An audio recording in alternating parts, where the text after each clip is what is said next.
নাম আরিফ। আরিফ, বয়স কত? বয়স আনুমানিক 22 কি 23। 22 অথবা 23 বছর বয়স। জন্ম জেলা? ময়মনসিংহ। ময়মনসিংহ। এখন থাকছেন ঢাকাতে? জি। আচ্ছা, তো আরিফ শুরু করেন প্লিজ। প্রথমে ব্যাকগ্রাউন্ড একটু জানি। জি। আমি একটা দরিদ্র পরিবারের সন্তান। কি করতো আপনার বাবা? আমার বাবা দিন মজুরি করতো। আপনি কি বড় সবার? জি না, আমার বড় বোন আছে, তারপর একটা ভাই আছে, তারপর আমি, আমার একটা ছোট বোন। মানে আপনি 3 নাম্বার? জি। জি, বলেন। তারপর? তো আমি মা তারপর দাদার কাছ থেকে যতটুকু জানি আর কি, মানে আমার দাদারা এই এলাকায় ছিল না, অন্য একটা এলাকায় ছিল। তো আমার দাদি আবার একটু অন্যরকম ছিল আর কি, যে নিজেদের মানুষ ছাড়া অন্যদের মানে খুব কমই একটা গুরুত্ব দিত বা এরকম কিছু, বাড়িতে লোকজন আসা এরকম পছন্দ করতো না। একটা সময় দেখা গেছে যে তাদের ভাইয়ের সাথেও, আমার দাদার ভাইয়ের সাথেও আর কি এরকম ধরনের কিছু ঝামেলা হয় জমি জমা নিয়ে। তো এরকম ঝামেলা দিন দিন বাড়ার কারণে আমার দাদা আর কি ঠিক করে যে এগুলা এখান থেকে বেচে দিয়ে যা পারি আমরা অন্য একটা এলাকায় চলে যাব। আচ্ছা। ওই এলাকা থেকে চলে আসে। তো ওই সময় আমার দাদার হাতে অনেক টাকা পয়সা ছিল। এগুলো আপনার কি শোনা গল্প নাকি ছোটবেলায় দেখা? শোনা গল্প, একেবারে শোনা গল্প। তারপর একটা জায়গায় আসে আর কি, আমি এখন যে জায়গাটাতে বর্তমান আছি, তো সেই জায়গাটায় এসে সে নিজে কোনো কিছু কেনে নাই। তো ওই সময় তো মানে অনেক জমি ছিল, মানুষজন কম ছিল, তো যার কারণে আর কি জমির মূল্যটা মানুষের খুব বেশি একটা বুঝতো না, মানে আবাদি জমি আর কি এমনি খালি পড়ে থাকতো। একজনের সাথে কথা বলে আর কি ওই জায়গায় একটা ঘর বানায় ওই জায়গায় থাকে। জি, ময়মনসিংহে। আচ্ছা। একটা সময় দেখা গেছে যে তার হাতে যে টাকা পয়সা ছিল ওইভাবে চলতে চলতে আর কি একটা সময় সে তার হাতে টাকা পয়সা শেষ হয়ে যায়। তো আমাদের ফ্যামিলিটা তখন একদম অসহায় হয়ে পড়ে। মানে আপনার দাদার সাপোর্ট করতো আপনার ফ্যামিলি? জি জি জি। আচ্ছা আচ্ছা। ওই সময়টাই আমার দাদার যে আমার বাবা, তারা শুধু এক ভাই এক বোন, তো বোনের বিয়ে হয়ে যায় আর কি। তো আমার বাবা আর কি তার ফ্যামিলিটাকে টানার জন্য সে দিন মজুরের কাজ ওই সময় শুরু করে। তো এভাবে চলতে থাকে বহুদিন। তারপর যখন আমার বড় বোন হয় তখনও আমাদের সংসারের অভাব লেগেই আছে। তো একটা সময় দেখা গেছে যে আমার যে বড় ভাই সেও হয়। তো আমার ওই সময়টায় ভাত কি জিনিস খুব কমই খেতে পারছি, সপ্তাহে 2-1 দিন বা এরকম সময়। একদম ছোটবেলার গল্প? জি জি। ওকে। এরকম যাওয়ার পর আমার মাও অন্যের বাড়িতে কাজ করতো, মানুষের ধান সেদ্ধ করিত, শুকাইতো, মানুষের এটা সেটা কাজ করতো, যা পাইতো সংসারে কাজে লাগাই দিত। আমার বড় বোন যখন একটু বুঝতে শিখে আমার ছোট ভাইটাকে নিয়ে মানে ধান কুড়াইতো। আচ্ছা। যে নিজের যে খাবার যে জোটে না সেই কষ্টে আর কি, মানে বলতো যে ধান কুড়াইলে ধান পাওয়া যায়, অনেক ধান জমে, তো ধান টুকাইতো আমার বড় ভাইকে নিয়ে। তারপরও এসে মানে বাসায় খাবার কি জোটে না, মানে অনেক কষ্টে দিন যাপন হয়। আমার স্কুলে এরকম আশেপাশে এরকম ছিল না, মানে একটা স্কুল ছিল আর কি, যে ব্রাক স্কুল আছে না, ওরকম একটা ব্রাক স্কুল ছিল, তো ওইটাতে ফ্রিতে পড়াই আর কি। আচ্ছা। টাকা পয়সা তো ছিল না, ওরকম ভাবে লেখাপড়ার কোনো ওয়ে ছিল না, তো ওই জায়গায় ফ্রিতে পড়াইতো। তো আমার ভাই আর আমার বড় বোন তো ওইখানেই পড়াশোনা করতো। পড়াশোনা করার মাঝখানে তারপর আমি হলাম, তো এইভাবেই দিনটা চলতে থাকলো। আমি আবার যখন হয়েছি প্রচুর কান্না করতাম আমি ছোটবেলায়। এগুলো আপনি সব শুনেছেন পরবর্তীতে? জি জি। আচ্ছা। তো এমন পরিমাণ কান্না, মানে আশেপাশে মানুষজন মানে এতে অসহ্য হয়ে যেত, মানে এমন পরিমাণ কান্না করতাম। তো আমার মা তখন তো আর আমাকে ছেড়ে বা কাজ করতে পারে না, তখন সংসার অভাবটা একটু বেড়ে যায়। আমার মা আমাকে নিয়ে 3-4 মাস অনেক দূর দূরান্তে গেছে, হাইটা হাইটা গেছে আমাদের চিকিৎসা করার জন্য, কবিরাজের কাছে, সেই কবিরাজের কাছে। কিন্তু একটা সময় দেখা গেল যে আমি একটু মোটামুটি মানে সুস্থ হইলাম। তো আমার যখন বয়স 1.5-2 বছর হবে তখন মা আবার আমাকে রাইখা কাজে যেত, আমার দাদির কাছে আমি থাকতাম। তো লেখাপড়া তো ওরকম ভাবে করার সামর্থ্য সহযোগিতা নাই। তো আমার যে মামা ছিল, নানারা ছিল, আমার বড় বোনকে নিয়ে যায় যে তারা একটু পড়াবে। তো আমার বড় বোন চলে যায়, তো আমি আর ভাই থাকি। আমি ওই সময়টাই মানে একটু বুঝি আর কি, মানে স্কুলে যেতাম বড় ভাইয়ের সাথে, আবার আসতাম। তো একদিন আসছি আমি, ভাই ওই ব্রাক স্কুলেই, আমি আর কি আগে চলে আসছি, আমার ক্ষুধা লাগছে, আমি চিৎকার করতে ওদের বাড়িতে আসতেছি। তো আইসা দেখি মা নাই, মা কাজে গেছে। তো দাদা বাড়িতে, দাদাকে জিজ্ঞেস করলাম যে মা কোথায়, বলতেছে মা তো ওই বাড়িতে গেছে, তুই ওইখানে যাও, ওইখানে গেলে তোর খাবার দিবি। তো আমি ওই বাড়িতে যাই, যাওয়ার পরে মাকে আর দেখি না। তো আমার তো ক্ষুধা লাগছে, আমি কান্না করতেছি। তো ওদের এক পাকঘরে যায়া আমি নিজেই আর কি ভাত তরকারি নিয়ে আমি খাচ্ছিলাম। তো ওইখানের এক মহিলা দেখা আমাকে ভাতের থালিটা কাইরে নিয়ে আমাকে ধাক্কা দিয়ে ফেলে দেয়। বয়স কত তখন আপনার? আমার বয়স তখন 5 বছর কি 5.5 বছর। পড়াশোনা করতেন ওই সময়টাতে? না, ওই সময় পড়াশোনা করতাম না, শুধু ভাইয়ের সাথে স্কুলে যেতাম আর আসতাম। আচ্ছা আচ্ছা, ওকে। তো আমার মানে ওই যে একটা ইটের মাঝে লেগে আমার মাথাটা পিছন দিক দিয়ে ফেটে যায়। ওহো। মা এটা দেখার পরে মানে চিৎকার চেঁচামেচি করতেছে যে আমার ছেলেটাকে এইভাবে মারলেন কেন, ভাতই তো খাইছে, খেতে পারে না তাই খাইছে। ওনারাই পরে যখন এইভাবে এলাকার মানুষজন নানান কথা বলতেছে, তো ওনারাই আমাকে হাসপাতালে নিয়ে যায়, নিয়ে চিকিৎসা করে। তো এভাবে কিছুদিন যাওয়ার পর আমার ভাই তখন ক্লাস 5, তারও শেষ। তা এখন তো আর মানে খাওয়ার জোটে না, তো লেখাপড়া কই থেকে করবে। তো আমার ভাই পড়াশোনা বাদ দিয়ে দেয়। আমার ভাইয়ের আবার লেখাপড়া করার খুব আগ্রহ ছিল, অনেক কান্নাকাটি করতো। তাদের সবার মানে ফ্রেন্ড সার্কেল যা ছিল সবাই স্কুলে ভর্তি হয়েছে, তো ভর্তি হতে পারে না, কান্নাকাটি করতো। তাকে একটা আমাদের এলাকায় একটা দোকানে দেওয়া হয়, তো ওইখানে কসমেটিক্সের দোকান ছিল আর কি, এটা সেটা বিক্রি করতো। তখন তো ওরকম দোকানদারি কিছু কিন্তু বোঝে না, তো সাথে থাকতো আর কি। তখনও আমি এই সময় ক্লাস 1 বা 2 সম্ভবত, এরকম কোনো কিছু। আমি একদিন স্কুল থেকে আসছি, আইসে তো ক্ষুধা লাগছে, আমি মাকে খুঁজতেছি, মাকে পাই না। তো বিকালের দিকে আমার এক চাচা, মানে তখন তো নারকেল কি জিনিস আমি জানি না, ওটাকে আমি কোনো সময় দেখেও না বুঝিও না। তো ওনারা দেখি যে নারকেল পারছে, ওনারা পুকুর পাড়ে বৈশা রয়েছে ওটা নিয়ে। তো আমাকে দেখে আমাকে ডাক দিছে, তো আমি গেছি। তো আমি ভাবছি মনে হয় যে আমাকেও দিবে, আমি খাবো। ওনারা বলতেছে যে একটা দা নিয়ে আসো, একটা গ্লাস নিয়ে আসো। আমি ওটা আনতে গেছি, আইনা তাদেরকে দিছি, আমিও সাথে বসে রয়েছি। তো ওরা ওটা কাইটা খাইলো, পানিটা খাইলো। ডাব তো মানে উপরে যে নরম অংশটা থাকে ওটাও তারা খায় ফেলাইছে, কিন্তু আমাকে দেয়নি। আমি শুধু বসে তাকায় রয়েছি। ওই নরম অংশটার পিছনে যে আরেকটা অংশ থাকে, মানে ওটা তো একদম নরম থাকে, তো ওটা আবার আমাকে কাইটা তারা দিচ্ছে। আমি তো ভাবছি এটাই নারকেল, তো আমি তো এটাই খাচ্ছি। তো এটা দেখে আমার পিছনে আমার মা দাঁড়ায় ছিল, ওরা দেখে নাই। তো আমার মা কান্নাকাটি করতেছে যে আমার পোলা খিদায় সহ্য করতে না পারিয়া আজকে এইসব খাচ্ছে। মার কান্না দেখে আমি এখান থেকে উঠে দৌড়াইয়া মায়ের কাছে যাই, যে মা আমাকে কাকায় নারকেল খাওয়াইছে। মা আমাকে জড়ায় ধরে কান্না করতেছে। তো তারপর ওই দিনটা যায়। তো সকালবেলা আমার মানে টয়লেটটা হয় না, তো মানে পেটটা আমার ফুলে যায়। মা কান্নাকাটি করতেছে যে হয়তো ওটার কারণে এটা হয়েছে। তো এটা যখন সবাই জানাজানি হয়ে যায়, তখন ওরাই আমাকে আবার হাসপাতালে নিয়ে যায় ওটা চিকিৎসা করে, তো ভালো হই। তো তখন আমি ক্লাস 4 একটা আলিয়া মাদ্রাসায় পড়তাম। তো আমি ওই ব্রাকে আর যাই না, তো একটা আলিয়া মাদ্রাসায় পড়তাম। তো ওই সময় কাঁঠাল তো আমি কোনো সময় মানে খাইছি, কিন্তু এতটুকু মনে নাই। তো কাঁঠাল একদিন হঠাৎ দেখি আমার ওই পাশে যে ওই এক দাদা ছিল, বড় দাদা, ওই বাড়ির মালিক যে, তো ওনার গাছে অনেকগুলো কাঁঠাল পাইরে আর কি ঘরে রাখছে। তো আমি ওর ঘরে গেছি, যাই দেখি যে একটা কাঁঠাল ভাঙা। আমি ওই কাঁঠালটা একটু খাইছি বা খাচ্ছি, এরকম সময় ও পিছন থেকে আইসা মানে আমার চোখ দুটা মানে এত জোরে জোরে চাপ দিয়া ধরছে। তো আমি তো ভাবতেছি যে আমার মানে মারিয়ে ফেলতেছি, আমি চিৎকার করতেছি যে মা করে। মা আসছে, আয়সা ওর বাড়ির সবাই আসছে। তো আয়সা আমাকে হাসপাতালে নিয়ে যায়। আমার তখন চোখে আর কিছু দেখি না, আমার গামছা দিয়া চোখ দুটা ধরে নিয়ে যায়। তখন থেকে আমি আর কি মানে চোখে একটু মানে বেশি রোদ্রে গেলে বা একটু মানে দৌড়াদৌড়ি করলে চোখে একটু কম দেখি, মানে ঝাপসা ঝাপসা হয় আর কি। দেখা গেছে একটা সময় যে আমার বাবা আর কি মার সাথে একটু ঝগড়া হয়। তো সকালবেলা তো এরকম ঝগড়া হওয়ার পরে ওই পাশের যে চাচা আমাকে নারকেল খাওয়াইছিল, ও শুয়ে রয়েছে সকালবেলা। তো ও আইসা মানে তার ঘুম নষ্ট হয়েছে মানে এরকম কিছুর জন্য, তো আমার বাবার সাথে আইসা মানে হাতাহাতির পর্যায়ে হয়ে যায়। তো মা তো কান্নাকাটি করতেছে যে এটা কি হইলো, এটা তো আমরা কখনো আপনাদের কাছ থেকে আশা করি নাই, আমরা আপনার এখানে থাকি বলে আপনার এরকম একটা ব্যবহার করবেন। তো একটা সময় এরকম পর্যায়ে হয়ে যায় যে এই জায়গাটা আমাদের ছাড়িয়ে দিতে হইবে। আমি তখন ক্লাস 5, ওই জায়গাটা আর কি ওখান থেকে আমরা এখন জায়গা পাবো কোথায়, কেউ তো জায়গা দিতে চায় না, যে এরকম একটা মানুষ এটা করবে ওটা করবে, ছেলে সামলাইতে পারে না, তো জায়গা তো কেনার কোনো সামর্থ্য নাই। তো আমাদের বাড়ির পাশে একটা কবরস্থান ছিল, তো কবরস্থানের পাশে আসি কিছু জায়গা ছিল আর কি। আচ্ছা, তা ওই জায়গাটা মানে বেশ কিছুদিন ধরে মানে পড়া রয়েছে।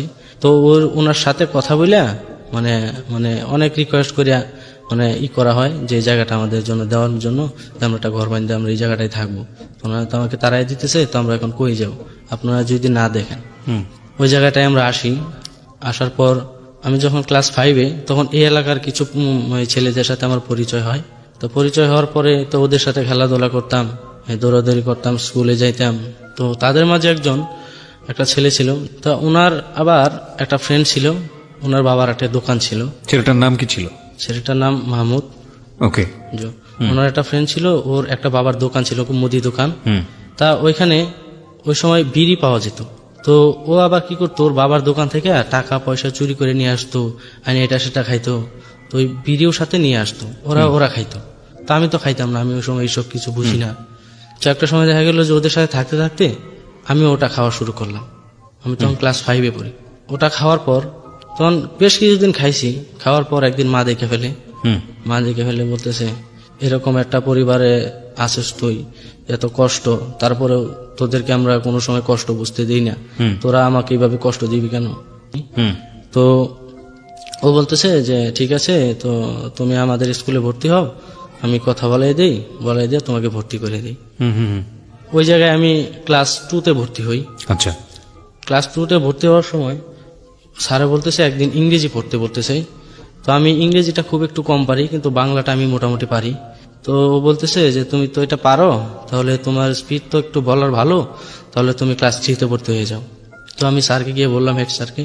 তা বললো যে ঠিক আছে, তুমি ক্লাস 3-তেই ভর্তি হও। তো ওই সময়টায় আমি মানে বাংলা ছবি দেখতাম আর কি, ওই যে বেসিয়ার বা ছিড়ি এসব ছিল, তো দেখতাম, খুব প্রচুর পরিমাণে দেখতাম, পড়তাম না, খালি রাত্রেবেলায় শুধু এইসব দেখতাম। আমি ওই স্কুলে ভর্তি হওয়ার পর তো এখানে একটা মেয়েকে দেখি। তো তখন তো মানে এইসব বিষয়ে আমি কিছু বুঝি না।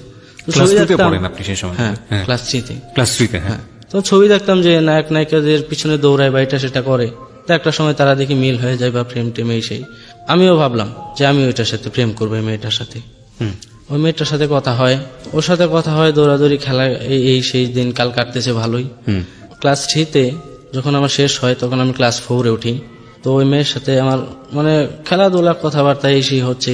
তো একদিন হঠাৎ আমার আর কিছু একটা ফ্রেন্ড ছিল, তো ওরা আবার ওর সাথে খুব মারামারি করছে বা গালাগালি করছে।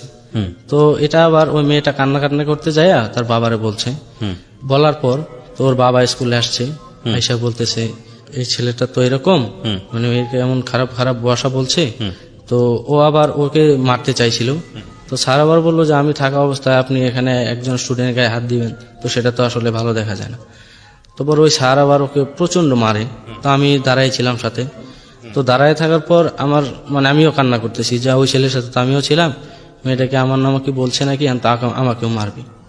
তো আমি তখন ওই স্যার আর আমাকে কিছু বলে নাই, তখন আমি বুঝলাম যে মেয়েটা হয়তো আর বলে নাই। এরকম ভাবে কিছুদিন যায়। তখন তো আমার ভাই ওই একটা দোকানে ছিল। তো হঠাৎ কি একটা মানে একটা ঝামেলা হয়েছে। তো ভাইকে সম্ভবত ওই লোকে আর কি খারাপ খারাপ কিছু কথা বলছে। তো ভাই একদিন ওখান থেকে চলে আসে রাত্রেবেলা। চলে আসার পর পরদিন সকালবেলা ওই দোকানের মালিক আর কিছু ছেলেপেলে নিয়ে আমাদের বাড়িতে আসছে।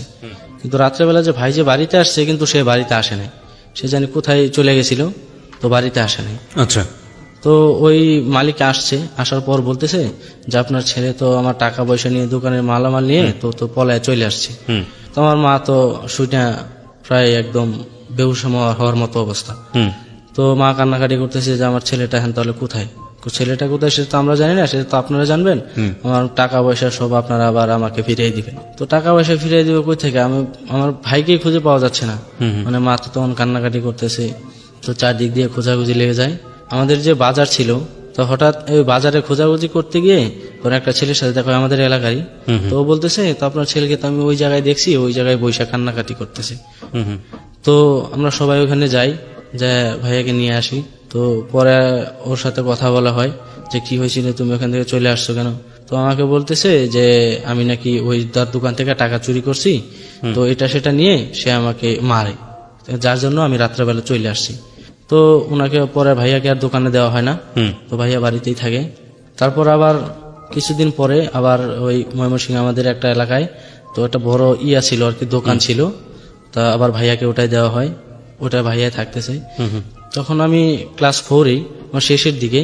তো একদিন ওই যে মেয়েটাকে আমি পছন্দ করতাম আর কি, তো সেই মেয়েটা একদিন টিকটিকি মেরে মানে আমার বইয়ের ভিতরে রেখে দিয়ে যায়। আচ্ছা, ও জানতো যে আপনি ওকে পছন্দ করেন? হ্যাঁ, জানতো না, মানে ওসব তো ওই সময় ও কিছু বুঝতো না, আচ্ছা, বা আমিও কিছু এরকম ভাবে বলার মতো কোনো কিছু নাই যে আমাকে বলবো। জাস্ট এইটুকুই যে আমি ওকে ওর সাথে আমি প্রেম করবো। তো টিকটিকি মেরে রেখে দিয়ে যায়। তো আমি যখন বইয়ের পাতা তুলতে গেছি তখন দেখি ওটা আমার বইটা পুরো একদম মানে রক্তে ভিজে যায়। তো আমি আবার ওইটাকে নিয়ে তার বইয়ের ভিতর রেখে দিয়ে আসছি। তো ও যখন এটা দেখে, তো তারপর ও এটা আমাকে ধরে মানে আমার গায়ে ছুঁড়ে মারে আর কি। তো ওই দিন খুব বৃষ্টি হচ্ছিল, মানে স্যার আসেনি, ওই খাওয়া দাওয়া করতে গেছিল তো লাঞ্চে, তো আসে নাই। ওই স্যারের বাড়ি যে আবার ওই স্কুলের পাশেই ছিল, তো আসে নাই। বৃষ্টি নামছে, তো বাতাসও হচ্ছে, তো ফ্লোরটা একেবারে ভিজে গেছে। ওর টেবিলের উপর দাঁড়ায় ছিল। তো আমি যখন ওটাকে তার গায়ে মারি, তো ওইখান থেকে ওই টেবিলের উপর থেকে এসে লাফ দেয়। লাফ দিলে ওই মানে পাটা পিছলে ওর ইয়েতে ওই ওয়ালের সাথে বাড়ি খেয়ে ওর মাথাটা ফেটে যায়। তো তখন তো আমি খুব ভয় পেয়ে যাই, কান্নাকাটি করতেছি যে এখন তো আমাকে মারবে বা এটা সেটা। তো স্যার আবার বলে যে দুষ্টুমি করতে যায়, হয়তো হয়ে গেছে, তো যাক, এটা নিয়ে কিছু বলার দরকার নাই। তো এটা ওখানে শেষ হয়ে যায় আর কি। তো তখন আমি ক্লাস 5, মানে ক্লাস 5-এ থাকা অবস্থায় তো আমার বাবা একটা মানে ওই যে আছে না, মানে কি বলে ওই যে ভেংরুল, ওই একদিন কাজ করতে গেছে, তো ওই জায়গায় একটা ভেংরুলেরই ছিল আর কি, ওই বড় একটা চাক ছিল। তো ওই জায়গায় মনে করেন ওই যখন ওই গাছের সাইডে যখন ওই কোদাল দিয়ে কূপ দিতে গেছে, তখন তো মনে করেন ওই গাছে কেমন জানি লাগছে। তো ওটা তো বাবা মানে অনেকের ভাবে ধরছে, ধরার পরে বাবা তো একদম পাগলের মতো চিৎকার করতেছে। তো মানে এমন ভাবে কামড় দিছে যে প্রতিটা জায়গা মনে করেন ফুলে গেছে। তখন তোমার বাবা আর কাজ করতে পারে না, মানে তখন মানে একেবারেই অসহায় হয়ে গেছি আমরা, মানে খাবার দাবার কি মানে ওই সময়টা আমরা চোখেই দেখি না, মানে এমন একটা অবস্থা হয়ে গেছে। তো একটা সময় ক্লাস 5-এর শেষের দিকে তো স্যার বলতেছে যে বৃত্তি দেওয়া হবে। তো বৃত্তি দিলে তো আমাদের কিছু টাকা পয়সা ওদেরকে দিতে হবে। তো যেভাবে হোক ম্যানেজ করে মানে 200-250 টাকা এভাবে দেওয়া হয়। তো বৃত্তি দিলাম আমি, তো বৃত্তিটা আমি পাইনি।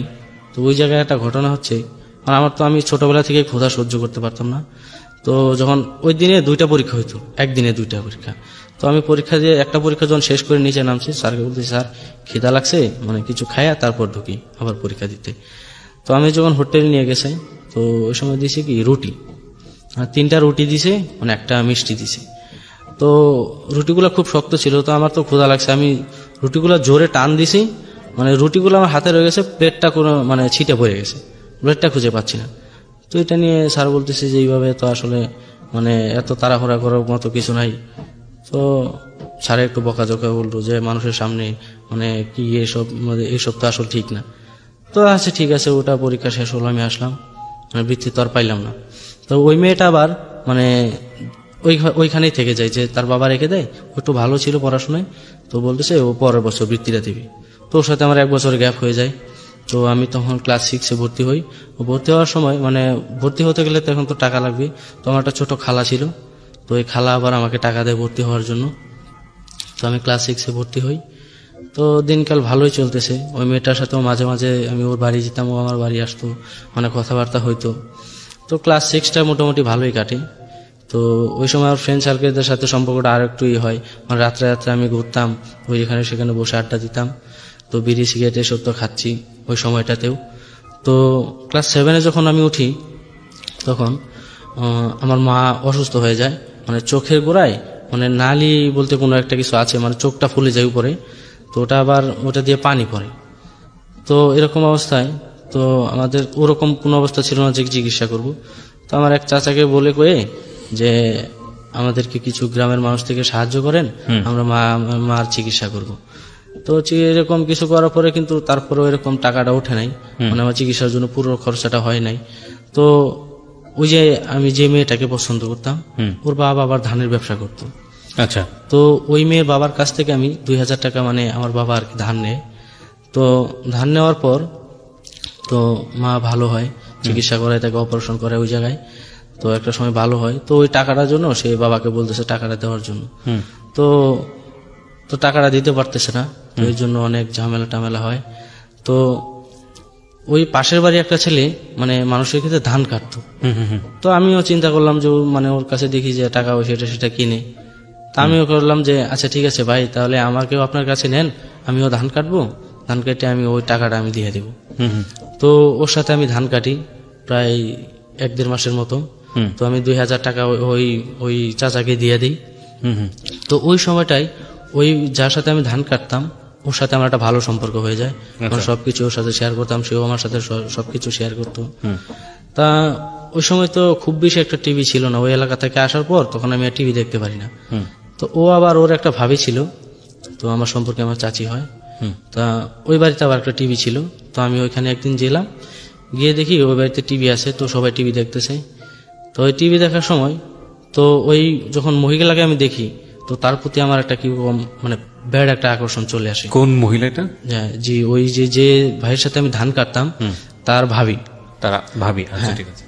তো আপনি কোন ক্লাসে থাকা অবস্থায় লেখাপড়া বাদ দিয়ে দিলেন? না, আমি লেখাপড়া বাদ দিইনি। তখন লেখাপড়া বাদ দেননি? না, তখন আমার লেখাপড়া আছে। কোন ক্লাসে পড়ছিলেন? ক্লাস 7। ক্লাস 7, ওকে। ওই মহিলার প্রতি আমার একটা ব্যাড আকর্ষণ চলে আসে। তো একটা সময় দেখা গেছে কি ওই মহিলা আবার মানে টাকার প্রতি খুব নেশা ছিল, মানে টাকা হলে সে যে কোনো কাজই করতে রাজি। তো আমার কাছে তো ওরকম কোনো টাকা পয়সা নেই যে আমি ওর সাথে এরকম টাকা পয়সা দিয়ে লেনদেন করবো। ও কি করতো আমার সাথে, না ওর সাথে আমি কোনো কথা বলতাম বা হাসাইতাম এরকম কিছু। তো একটা সময় দেখা গেছে কি ও যে ধান ছিল, তো ওই ধান আমাকে চুরি করে দিত, আমি বাজারে নিয়ে বিক্রি করতাম। ভদ্রমহিলা? হ্যাঁ। তো চাল দিত, মানে এটা সেটা দিত, আমি বিক্রি করে তারে এটা সেটা এনে দিতাম, কসমেটিক সামগ্রী এনে দিতাম। তো ওর সাথে আমার একটা ভালো সম্পর্ক হয়। তা ওনার আবার একটা মেয়ে ছিল, 10 থেকে 11 বছর বয়সের একটা মেয়ে ছিল। ও আবার লেখাপড়া করতো না, তো ও বাড়িতেই থাকতো। আমি যখন ক্লাস 8-এ উঠবো, তো তখন ওই মেয়েটা আবার ক্লাস 7-এ পড়ে। তো আমি যাকে পছন্দ করতাম, ওর ফ্যামিলিটা আবার আমাদের ফ্যামিলির সাথে একটু খুব ভালো সম্পর্ক ছিল, মানে আমাদের ফ্যামিলি থেকে কোনো কিছু করতো ওদেরকে জানাইতো যে আমরা এই কাজটা করতেছি। তো একদিন হঠাৎ করে মানে তখন ও ক্লাস 7-এ ওঠার সময়, তখন আমার 6 থেকে উঠি, আমি যখন ক্লাস 7 উঠি তখন আমার রোল হয় 18। আচ্ছা। তো একদিন ওর বাড়িতে আমার মা যায়, যে কান্নাকাটি করতেছে যে আমার ছেলেটা এরকম হয়ে যাচ্ছে, পড়াশোনার প্রতি মনোযোগ নাই। তো ওই মেয়েটা আমার একদিন বলতেছে যে দেখ তোর মা তো আসছিল, আইসা কান্নাকাটি করতেছে যে তুই লেখাপড়া করিস না, তুই এরকম করতেছিস কেন, তুই লেখাপড়া কর। তো আমি তখন আর তাকে কিছু বলি না। আমি ক্লাস 8-এ উঠি, ক্লাস 8-এ উঠে আমার রোল হয় 45। আচ্ছা। তো এটা আমি হঠাৎ আমার একদিন মেয়েটা জিজ্ঞাইতেছে যে তোর রোল নাম্বার কত হয়েছে। আমি বলতেছি যে না, তোকে আমি রোল নাম্বার বলবো না, বলে তুই আমাকে এটা সেটা বলবি, মানে ফাজলাম ঠাট্টামো করবি। তো না বলার পরে তো ওই মেয়েটা আমার সাথে আর কথা বলে না। তো কথা বলে না। তো ওই সময় মানে ফার্স্ট টাইম আমি যখন ক্লাস 8-এ, তখন এর আগের ব্রিজ যে ছিল ফার্স্ট টাইম জেএসসি দেয় আর কি ওই সময়। তো আমরা হলাম সেকেন্ড টাইম। তখন আমি কোনো টিউশনি বা কোনো প্রাইভেট কোনো ইস্যু নিচ্ছি না। তো বলতেছে যে তুই এইসব নিতেছিস না, তো তুই ফেল করবি, তুই পড়তে পারবি না। তো যখন এটা বললো তখন আমার মনে একটা জেদ চেপে গেল, আমি পারবো না কেন, টিউশনি না করে অনেক ছাত্র পারতেছে না, তো আমিও তো পারবো। তো আমি আবার সবকিছু মানে এইসব ধরনের নেশা টেশা বাদ দিয়ে তো আমি আবার কিছুদিন পড়লাম। তো পড়ার পরে জেএসসি পরীক্ষা আসলো, তো আমি জেএসসি পরীক্ষা দিলাম। তো আমি ওখানে 3 পয়েন্ট পাইলাম। তো 3 পয়েন্ট পাওয়ার পরে আমি যখন ক্লাস 9-এ উঠি, মানে ও ক্লাস তখন 8-এ, 1 বছরের গ্যাপ ছিল। তো ওর আবার একটা চাচাতো ভাই ছিল, মানে আমার খুব ভালো বন্ধু। ও কথা বলতে পারে না, মানে বোবা আর কি, কিন্তু শুনতে পারে। আবার সে আবার আমাদের সাথে ক্লাস 5 পর্যন্ত মানে পড়ছে, তো লিখতে পারে। আমি তখন ক্লাস 9-এ, তখন তো সবকিছুই বুঝি, তো ও মোটামুটি বোঝে। তো আমি তখন মানে একটা নিলাম যে ওকে আমি প্রপোজ করবো। তো ওকে আমি প্রপোজ করি। ও আমাকে বলতেছে দেখ এইসব ধরনের কথা আমাকে আর কখনো বলবি না, তাহলে কিন্তু তোর সাথে আমার আর মানে ফ্রেন্ড যে একটা সম্পর্ক আছে ওটা থাকবে না। তো আমি আর তখন তাকে কিছু বলি নাই, সেটা না বলে ভালোই কিছু দিনকাল যাচ্ছে, ভালো চলছে। তো ক্লাস 8-এ মাঝখানে তো আমার যে একটা ঘটনা ঘটে, সেটা হচ্ছে যে মা ওই আলসার আছে না, আবার ওই যে না খাওয়া বা এটা সেটা আলসার হয়ে যায়। হ্যাঁ, আলসার হয়ে যায়। তখন আবার আমার ভাই আবার আমাকে একটা ফোন কিনে দেয়। ভাই আর কি একটা দোকানে যে থাকতো, তো বোন তো থাকতো না বাড়িতে, তো মায়ের খোঁজখবর নেওয়ার জন্য, কথা বলার জন্য একটা নোকিয়া ফোন কিনে দেয়। তো তখন আমি ওই ফোনটা আমার সাথে সাথে রাখতাম। তো একদিন ভাইয়াকে ফোন দিয়ে বললাম যে এই অবস্থা, মা তো অসুস্থ। তো কি করলো, ও ছুটি নিয়ে বাড়ি আসলো। আচ্ছা। আইসা তারপর ওই ডাক্তারের কাছে নিয়ে গেল। তো তখন তো আলসারের তোমার চিকিৎসা করা লাগে, তো এতটা তো নাই যে আমরা চিকিৎসা করব। তো ওই সময়টায় ওই এলাকার মানুষ যে আমাদের ছিল, ওদের কাছ থেকে একটু সাহায্য সহযোগিতা নিয়ে তো মার চিকিৎসা করি। তো ওই সময়টায় মানে মা ভালো হয়, মানে আমাকে একদিন ভাইয়া ফোন দিয়ে বলতেছে যে তোর সাথে একটা মেয়ে ফোন দিয়ে কথা বলবে, তুই একটু ফোন দিয়ে কথা বলিস, মানে অন্য কিছু বলিস না। তো আমি তোর বিষয়টা তেমন কিছু নেই নাই। তো একদিন একটা মেয়ে ফোন দিছে, মানে মেয়ে ফোন দিয়ে আমাকে বলতেছে যে ভালো আছে নেই, সেই মার সাথে কথা বললো। তো একটা সময় ভাইয়া আমাকে বললো যে ওই মেয়েটার সাথে তার একটা সম্পর্ক আছে। তো সম্পর্ক থাকার পরে মানে তার কিছুদিন পরে, মানে 4-5 মাস পরে হঠাৎ ফোন দিছে, মানে ভাইয়া ফোন দিয়ে মানে মাকে চাইতেছে। আমি মাকে দিলাম, সে অনেক জোরে জোরে কান্না করতেছে। মানে মা তো তার কান্না দিয়ে শুনে মানে একদম পাগল হয়ে গেছে। মানে ওকে বলতেছে যে তুই আমার এখানে আসবি না, আমি তোর এখানে যাব। তো ও বলতেছে না আমি আজকে রাস্তায় আসতেছি। তো এরপরে সে আর আসে নাই। না আসার পর থেকে তো তারপর কিছুদিন পরে তার মালিকে ফোন দিছে, ফোন দিয়ে বলতেছে যে আপনার ছেলে তো এরকম অবস্থা করতেছে যে ঠিক মতন দোকানে বসে না, আসে না, মানে কাস্টমারের সাথে ঝগড়া ঝাঁটিয়ে এরকম কিছু করতেছে। তো মানে এরপর থেকে মানে ভাইয়ার মানে ব্যবহারটা অন্যরকম হয়ে গেছে, কেমন একটা অস্বাভাবিক আচরণ। তো এরপর থেকে আর তাকে কোনো জায়গায় মানে কাজে সহজে দেওয়া যাচ্ছে না আর কি। মানে যেখানে যায় সেখানে একটা ভেজাল করে আসে, বা মানুষের সাথে মারামারি এটা সেটা, এক ধরনের মানে কিরকম হয়ে গেছে। তো আমি তখন ক্লাস 9-এ তো ভোকেশনালে ভর্তি হয়েছি আর কি। তো ভোকেশনালে তো মনে করেন যে টিউশনি করতে হয় ক্লাস 9 থাকা অবস্থায়। তো তখন আমি টিউশনি নিচ্ছি না। তো না নেওয়ায় তো মা বলতেছে যে সবাই টিউশনি করে, আমি তোকে টিউশনি করাইতে পারতেছি না, তুই পড়তে পারতেছিস না, তাহলে কি করবো আমরা, তো তুই নিজেই চেষ্টা করে দেখ একটু পারিস কিনা। তো আমি বললাম ঠিক আছে, আমার যতটুকু পারি আমি ততটুকু চেষ্টা করতেছি। তো ওই বছরটা আমার ভালোই গেল। তো আবার মাঝখানে আবার আমি একবার তো আমার মেয়েটা না করে দিয়েছিল, তখন আমি আবার সেকেন্ড টাইম প্রপোজ করি। তো ও বলতেছে যে দেখ একবার তোরে নিষেধ করছি, তুই আমাকে তারপর আবার বলতেছিস, এইবার বললে কিন্তু আমি বাবাকে দেখ সত্যি সত্যি বলে দেবো। তো আমার একটা জেদ চাইপা গেল যে আসলে এটা কি হইলো, আমি 2বার তাকে বললাম, সে কোনো কিছু মানে স্বাভাবিকভাবে নিল না, এখন আবার এইসব ধরনের কথা বলতেছে। তো আচ্ছা ঠিক আছে, তো ওকে বললাম যে অন্যভাবে তাহলে আমার ট্রাই করতে হবে, কিন্তু তারপর জন্য আমার কিছু সময় নিতে হবে। তাই মাঝখানে এই পরীক্ষা দিলাম, 9-এ পরীক্ষা দিলাম। 9-এ গিয়ে আমি 4 পয়েন্ট পেলাম, 4.29। তো আমি যখন ক্লাস 10 তখন ও আবার ক্লাস 9-এ। তো এভাবে চলতে থাকলে তোর ওর যে ওই একটা বোবা ফ্রেন্ড ছিল, তো ওই চাচাতো ভাই, তো আমার ভালো ফ্রেন্ড, তো ওকে দিয়ে একদিন আমি মানে এইভাবে ভালো কিছু মানে ওর কাছে লিখে দিয়ে মানে ওকে দিয়ে বলাইছি। বলাইলে ওই মেয়েটা আবার তখন আর তাকে কিছু বলে নাই। তো ওদের মানে ঘরটা ছিল এরকম, মানে চৌচালা একটা ঘর, মানে 2 সাইডেই বারান্দা ছিল। তো আবার একটা রুমে ঘুমাইতো, ওর বাবা আবার ওই যে দোকানের জন্য দোকানে ঘুমাইতো। ওর ভাইয়া ছিল, ওর ভাইয়া বাড়িতে থাকতো না। তো ও আবার আমাকে লিখে দিল যে ওই দিন রাত্রেবেলা আমার সাথে দেখা করার জন্য। তো আমি দেখা করতে গেলাম, তো সবাই ঘুমায় পড়ছে, তো আমি ওর সাথে দেখা করতে গেছি। তো আমাকে বলতেছে যে ওকে বলার কি দরকার ছিল, যে আমি তোকে বলছি ঠিক আছে, কিন্তু আমি তো তোকে না করি নাই, তো এটা সেটা ওকে বলার কি দরকার ছিল, ও যদি কাউকে বলে দেয় এটা সেটা। আমি কিছু না, ও বলবে না, ও আমার ভালো ফ্রেন্ড, ওকে আমি জানি, ও বলবে না কাউকে, ও বললে ওকে বিশ্বাস করবে না যে তোর আমার মাঝে এরকম একটা সম্পর্ক। তা ওই দিন থেকে তার সাথে আমার এরকম একটা সম্পর্ক স্টার্ট হয়। তো এরকমভাবে কিছুদিন যাওয়ার পরে তো ওই আমার যে একটা বেস্ট ফ্রেন্ড ছিল, তো ওইটা আবার ওই লেখাপড়া ক্লাস 6 থেকে ছেড়ে দেয়, আবার ঢাকা চলে আসে। তা ঢাকা চলে আসার পর থেকে ও হঠাৎ করে একদিন বাড়ি যায়, মানে বাড়ি যায় তখন মনে করেন তখন কিছুদিন আগে থেকেই মানে ওই যে প্রাইমারি স্কুলে যে বিস্কিট দেয় তো না, ওই বিস্কিট দেওয়া শুরু হয়। তো একদিন হঠাৎ তাকে নিয়ে ঘুরতে বেরোইলাম, তা ঘুরতে বেরোইছি, ওই স্কুলের পাশ দিয়ে যখন যাচ্ছি তো স্যারকে ওকে বললাম যে চল বিস্কিট খাই আসি, বিস্কিট নিয়ে আসি। তো ওকে নিয়ে গেলাম। তো নিয়ে যাওয়ার পরে স্যারকে বললাম স্যার আমাদের কয়েকটা বিস্কিট দেন। তো স্যার আবার দিল না, মানে মুখের উপর না করে দিল, এই যে ও বাচ্চাদের বিস্কিট তো দেওয়া যাবে না, অন্য কেউ খাইতে পারবে না এরকম কিছু। আবার দেখতাম কি তারা আবার প্রতিদিন নিয়ে যাইতো, মানে তারা ব্যাগ ভরে আর নিয়ে যাইতো, তো সবাই খাইতো দেখতাম। তো মানে এরকম একটা জেদ চেপে গেল যে মুখের উপরে ওকে আমি স্যার বললাম, একই এলাকার মানুষ, তো তারপরেও আমাকে দিল না। তা কিছুদিন পরে আমার 2-একটা ফ্রেন্ডকে নিয়ে তো রাত্রেবেলা একদিন চাবি নিয়ে গেলাম, মানে চাবি নিয়ে, তো ওই তালার চাবি না, অন্য একটা চাবি।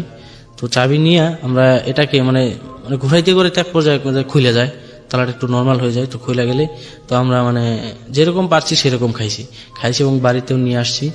তো এরকম বেশ কিছুদিন করি। তা করার পরে এমন একটা পর্যায়ে হয়ে গেছে যে স্কুলের পোলাবানকে আগে দিত একটা করে, এখন একটা বিস্কুট ভেঙে আবার 3 জন দিত, মানে এরকম অবস্থা হয়ে গেল। তো একটা সময় তালাটা চেঞ্জ করে দিল, তো আমাদের আর ওটা হয় না। তো না হওয়ার কারণে তো হঠাৎ একদিন মনে হলো যে ছিটকানিটা যেখানে লাগাই তার পিছনে যে ওই তালা যেটার মাঝে লাগাই আর কি, ওইটা আমরা খুলে ফেলবো। আবার জানালার সাইডে দিয়া মানে হাত দিয়ে আবার ওই স্ক্রুটা পাওয়া যাইত, তো রেঞ্জ দিয়ে আমরা ওইটা খুলে ফেলি। আচ্ছা, খুলে ফেলার পরে মানে যাতে আমাদের প্রতিদিন এখানে না আসতে হয়। টার্গেটটা কি ছিল আপনাদের? টার্গেটটা ছিল মানে স্কুলের যাতে বিস্কুট ওরাও না খাইতে পারে, বা বাচ্চারা তো মানে শুধু এই বিস্কুটটা না দেওয়ার কারণে এই জিঘাংসাটা তৈরি হয়েছে ভিতরে। টিচার যারা আছেন একটু লক্ষ্য করবেন প্লিজ, শুধু টিচার না সবাই একটু লক্ষ্য করবেন যে একটা বাচ্চা যাকে বিস্কুট না দেওয়ার কারণে ও চুরি করতেছে, এবং সেই চুরি করাটা কত প্ল্যান্ড, এটা লক্ষ্য করার এই কারণেই বলছি যে এইভাবেই শুরু হয়, এবং এই শুরু হওয়াটা শেষ পর্যন্ত চোর থাকে না। এই বিস্কুট চোর একসময় ডাকাত হয়, এবং শুধু ডাকাত থাকে না, সে একসময় মানুষ পর্যন্ত খুন করে, স্টেপ বাই স্টেপ আগায়। সো আমাদের এই গল্পটা কোথায় গিয়েছে সেটাই আমরা দেখবো। হ্যাঁ, তারপর কি করলেন? তো তারপর আমাদের যাতে এভাবে প্রতিদিন এভাবে চুরি করে না খেতে হয়, প্ল্যান করে মানে আমরা নিয়ে আসতাম, মানে 2-3টা খাইতাম আর 2-3টা নিয়ে আসতাম। তো আমরা ওই সময় কি করলাম, মানে 2-3টা কার্টুন নিয়ে আসলাম। এক একটা কার্টুনে মনে করেন প্রায় 70টা থেকে 80টা বিস্কিট থাকতো। তো নিয়ে আসতাম। তো এরকম কিছুদিন যাওয়ার পরে তো ওইখানে বিস্কিটটা নেওয়া বন্ধ করে দেয়, মানে ওই যে লাইব্রেরিতে যে রাখতো মানে ওটা রাখা বন্ধ করে দেয়।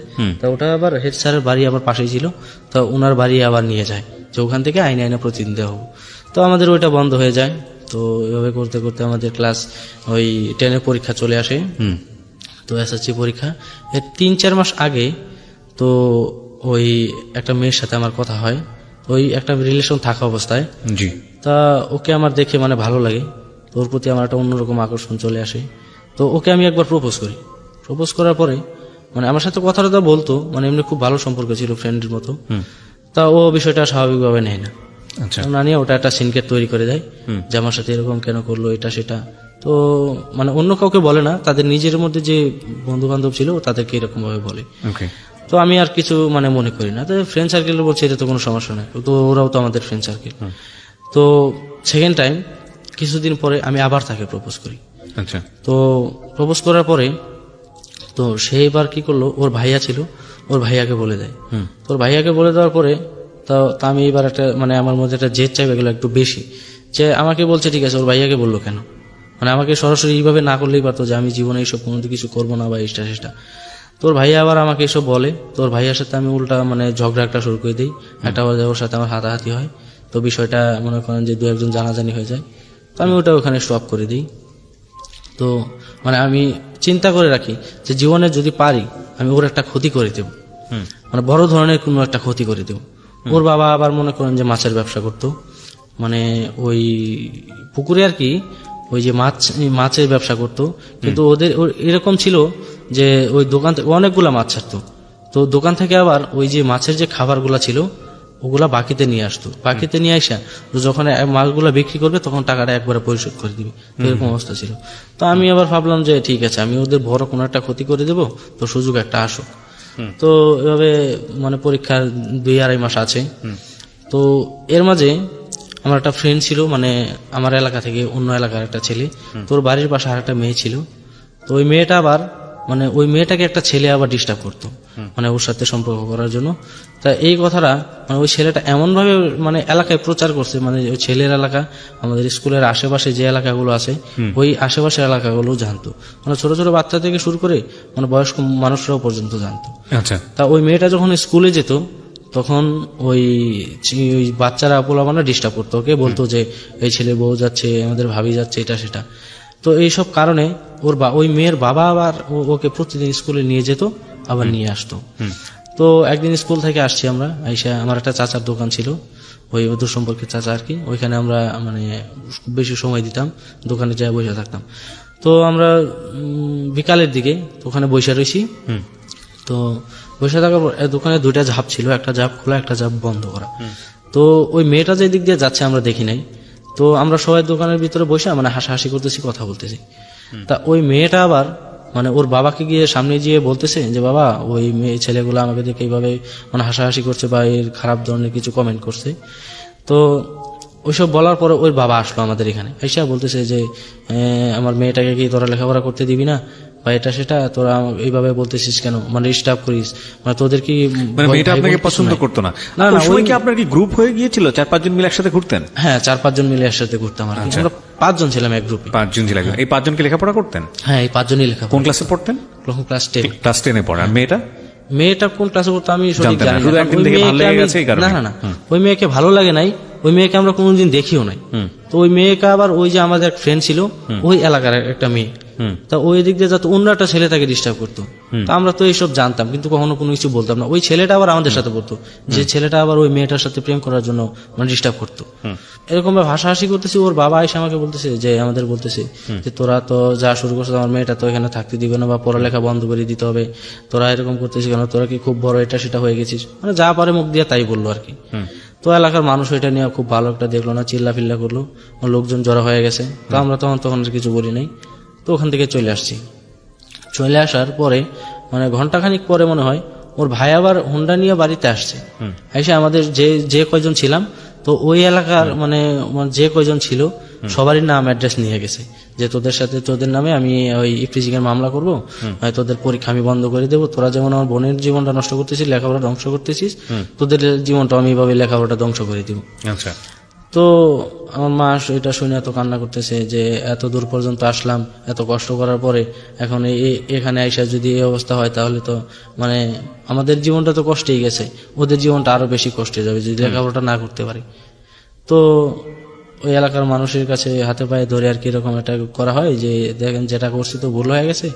তো আমাদের কথাটা কেউ শুনতেছে না, আমরা যে ওকে কোনোদিন দেখিও নাই বা ওকে কিছু বলিও নাই এই কথা কেউ বিশ্বাস করতেছে না, সবাই ওদের মেয়েদের ওই পক্ষ নিয়ে কথা বলতেছে। তো আমরা ওইটা নিয়ে আর কিছু বাড়াবাড়ি করিনি, ওই ঘটনাটা ওখানে শেষ হয়ে যায়। তো কিছুদিন পর তো ওই যে আমি যে একটা মেয়েকে প্রপোজ করেছিলাম, যে যার বাবা আর কি মাছের ব্যবসা করতো, তা ওই মেয়ের নাম আর কি ওই মেয়ের বয়সটা এমন ছিল আর কি, বয়স অল্প খুব বেশি কিন্তু বোঝা যেত না, মানে শারীরিক দিক দিয়ে অনেক বড় দেখা যেত। তা ওর জন্য একটা বিয়ের প্রস্তাব আসে। তা তোর বাবা একদিন আমরা সবাই বসে রয়েছি, তোর বাবা এসে ওই পাশে বসে মানে আরেকজনের সাথে আলাপ করতেছে যে আমার মেয়ের নামে একটা এরকম বিয়ের সম্বন্ধ আসছে, তো আমাদের একদিন যেতে হবে বা এরকম ধরনের আলাপ কিছু করতেছে। তো ওই সময় তাদের মানে মাছ যে বিক্রি করবে তার ঠিক 3-4 মাস আগে মাছগুলো অনেক বড় বড় হয়ে গেছে, প্রায় অনেক টাকা গেছে ওদের পিছনে।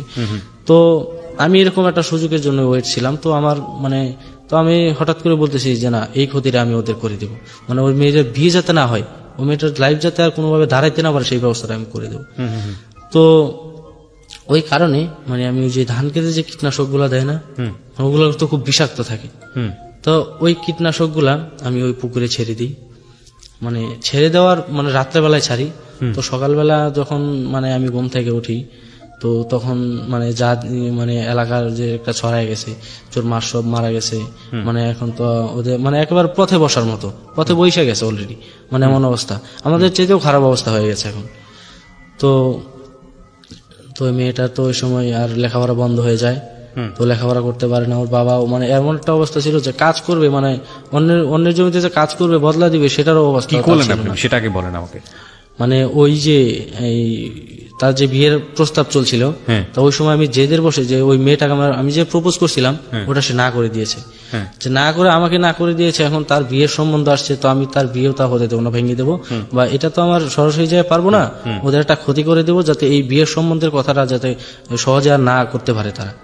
তো ওই কারণে আমি ওই যে তাদের মাছের যে পুকুর ছিল ওই পুকুরে আমি যে ওই যে কীটনাশক গুলা ছেড়ে দিই। তারপর তো ওই মাছগুলো তো সব মরে যায় আর কি। তো এখন তো দোকানের বাকি টাকা মানে অনেক টাকা যে মাছের খাবার নিয়ে আসছে এটা সেটা, তো তারা ওই টাকা শোধ করবে কি, তারা তো নিজেরা এখন খাওয়া দাওয়া ঠিকভাবে করতে পারছে না বা চলতে পারতেছে না। তো এমন একটা অবস্থা হয়ে গেল।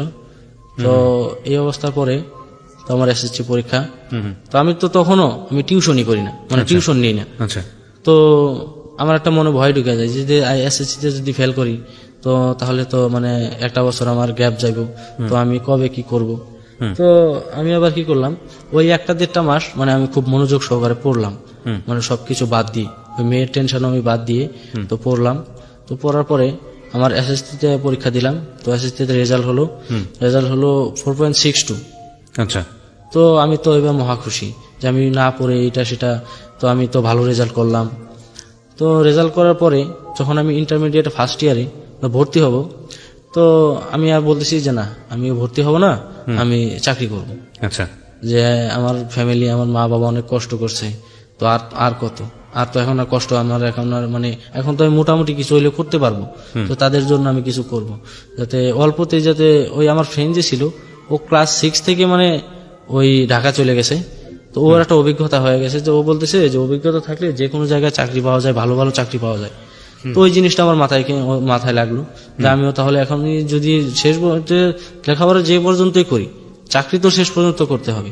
এর চাইতে আমি আগেই চলে যাই, আমার এক্সপিরিয়েন্স সে সহজে কারোর সাথে কথা বলে না, বা মানে একটা পাগলের মতো সব সময় থাকে। আচ্ছা। তো আমাদের ফ্যামিলিতে তখন আমার বড় বোন ঢাকায় থাকে, তো ঢাকায় থাকে, সেও অল্প স্যালারি পায় আর কি, মানে যা পায় তার নিজে খরচ রেখে আর কি, মানে টুকি থেকে আমাদের ফ্যামিলিতে চলে, মোটামুটি চলে। তো তখনও কিন্তু আমাদের ওই নাই, মানে নিজেদের যে জায়গা বা এরকম কোনো কিছু নাই। তো আমি তখন ভর্তি হব না, আমি চাকরি করব। তো আমার এক ছোট খালা ছিল, তো ও আমাকে খুব আদর করতো। তো মা একদিন ওকে নিয়ে আসলো, বলতেছে যে দেখ ওকে কোনোভাবে বুঝাইতে পারিস কিনা। তো আমাকে বলতেছে যে তোর ভর্তি হওয়ার টাকাটা আমি দেব, তোর ফ্যামিলি থেকে কেউ দেওয়া লাগবে না, তোর বই কেনার টাকা আমি দেব, এবং তুই ইন্টারমিডিয়েটটা পাস কর, এইচএসসিটা পাস কর, তোর জবের ক্ষেত্রে, তোর চাকরির ক্ষেত্রেও আমি তোর চাকরি নিয়ে দেব। আমার খালু ওই খালার হাজবেন্ড আবার ওই একটা বিদ্যুতের অফিসে চাকরি করতো, মানে ভালো পোস্টে। তো ঠিক আছে আমি রাজি হলাম, তো ভর্তি হলাম। তো ভর্তি হওয়ার পরে তো হঠাৎ একদিন মানে ওই মার্চ মাসে তুই যে প্রাইমারি স্কুলে যে সাংস্কৃতিক অনুষ্ঠানগুলো হয়, তা আমাদের বড় ভাইরা বললো ওই এলাকার যে আমাদের তো এখন মানে স্কুল থেকে যে টাকা পয়সাগুলো দেয় ওই সাংস্কৃতিক অনুষ্ঠানের জন্য, যে ওইটা তো এখন আর মানে এটা দিয়ে ভালো একটা কিছু মানে হয় না। তো আমরা কি করলাম, এলাকার মানুষের কাছে ওই চাঁদা তুললা, তো ওটাকে মানে একটু মানে ভালোভাবে করার জন্য মানে চাঁদাগুলো তুললাম। তো ওই যেদিন মানে সাংস্কৃতিক অনুষ্ঠান এর আগের দিন রাত্রে তো সবাই আর কি ওই স্কুল ঘরে তো বক্স টক্স নিয়ে আসলাম আমরা, ওই আয়না গান টন বাজাইতেছি। তো ওইসব আবার ওই যে স্কুলগুলো সাজায় আর কি পতাকা দিয়ে, রঙিন কাগজ দিয়ে, ওগুলো আবার আমরা ভালোভাবে করতেছি, গান বাজতেছে, করতেছি, মাইকিং হচ্ছে। তো ওই আমাদের এক স্কুলের টিচার ছিল, ওই স্কুলেরই, ও আবার বাড়ির পাশেই ছিল। তো ও আইসা কি করলো, মানে আমাদের গান বাজনাগুলো সব বন্ধ করে দিল। যে বন্ধ করে দিয়া ও আবার কি করলো, ওই যে সেটটা ছিল ওই সেটটা নিয়ে গেল। তো আমরা তো এখন আর মাইকও বাজাইতে পারতেছি না, বক্সও বাজাইতে পারতেছি না। তো মানে এটার প্রতি আমার একটা মানে ক্ষোভ জমে যায় যে আমরা এত কিছু করলাম একটা ভালোভাবে অনুষ্ঠান করার জন্য, মনে করুন সেই আইসা তার স্কুলের একটা অনুষ্ঠান, সেই আইসা এখন আমাদের বাধা দিতেছে। তো আমরা ওইসব আর কোনো কিছু না করে আমরা চলে আসি। চলে আসার পরে ওই পরের দিন আর আমরা যাই না গিয়ে, তো ওই পরের দিন আবার বিকালবেলা যাই, মানে যেদিন খেলা শেষ অবস্থায় ওই সময় যাই। তো আবার ওই আমাদের যে বড় ভাইদের সাথে আমরা মিলে চাঁদা তুললাম। তো ও বলতেছে যে তোরা তো খুব বড় হয়ে গেছিস, মানে এটা সেটা, তোরা সারাদিন কই ছিলি, তো এইসব বললো। তো আমরা আর এসব কিছু মাথায় নিইনি। তো আমাদের একটা করে গ্লাস, একটা করে প্লেট দিল, তো নিয়ে বাসায় চলে আসলাম।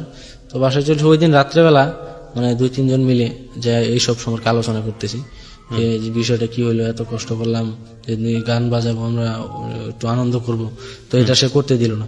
তা ওর প্রতি আমার একটা জেদ চেপে যায় যে ওরও একটা মানে মোটামুটি যা পারি ওর পিছনে আমরা লেগে যাব, মানে ক্ষতি একটা করে দেব। তো এরকম সুযোগ আর পাচ্ছি না। তো এরকম করতে করতে তো ওই সময়টায় যে আমি আর কি ওই টিউশন নিতাম, আমাদের এলাকারই একটা ছেলে ছিল, ওনার নামটা আমি বলতে চাচ্ছি না, উনি বর্তমানে একজন মানে ইয়েতে আছে, ওই একটা কলেজের লেকচারার। ঠিক আছে, সমস্যা নেই, বলেন। তো ওর কাছে আমি টিউশন নিতাম, ও আবার আমাদের সবকিছুই জানতো, ছোটবেলার কাহিনী সব যদি জানতো, আমরা কিভাবে চলতাম। তো ও আবার কি করতো, আমার কাছে টাকা নিত না নিলে আবার ওর সাথে ছোটবেলায় মানে ওরা যখন ক্রিকেট খেলতো আমরা তখন বল করে দিতাম তাদের। তো একটা সময় দেখা গেছে যে ওই ইন্টারমিডিয়েট থাকার ফার্স্ট ইয়ারে থাকার সময় ওর সাথে আমরা ক্রিকেট খেলতেছি, ফুটবল খেলতেছি, তো আবার সকালবেলা তার কাছে পড়তেছি। তো একদিন আমার ফ্রেন্ড বলতেছে যে আজকে আমরা একটা কাজ করি, ওই একটা মুরগি নিয়ে আসি, পাকায় আমরা নিজেরাই খাবো। আমি বলতেছি যে দেখ আমার কাছে তো কোনো টাকা পয়সা নেই, ওই যদি তোর কাছে থাকে তুই দিয়ে দে, তাহলে আমি তোকে পরে দিয়ে দেবো এক সময়। তো ও বলতেছে যে না, কিনে আমরা খাবো না, তাহলে কিভাবে? তো বলতেছে চল অন্য এলাকায় যাই, গিয়া একটা মুরগি ধরে নিয়ে আসি। তো আমি বললাম তো ধরবো ঠিক আছে, কিন্তু রান্না করবি কি? আমি তো রান্না জানি না, তুইও তো জানিস না। তো বলতেছে ঠিক আছে, যেরকমই পারি আমরা নিজেরাই করে খাই নিব। তো গেলাম, একটা মুরগি ধরলাম, ধরে নিয়ে আসলাম, আইনা পাকায় নিজেরা খাইলাম। তো ওইটা খাওয়ার পর থেকে মানে এরকম একটা মানে প্রতিদিনই আমরা এরকম ধরনের খাচ্ছি। তো ওই আমাদের এলাকার কিছু ভাই বলতেছে যে তোরা তো আসলে যা করতেছিস আর ভালো করতেছিস না।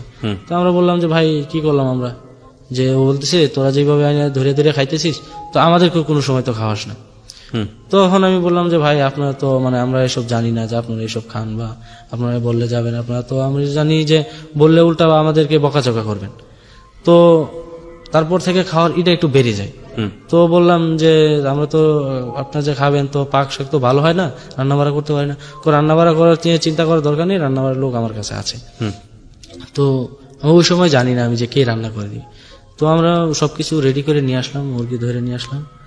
তো আসার পরে তো ওই যে আমার যে আমি যার কাছে টিউশন নিতাম, আমার যে স্যার ছিল, তা ও দেখি ও আসছে, আমি তো দেখে মানে ভয় পাইতেছি, দাঁড়াই গেছি যে ও কেন আসলো।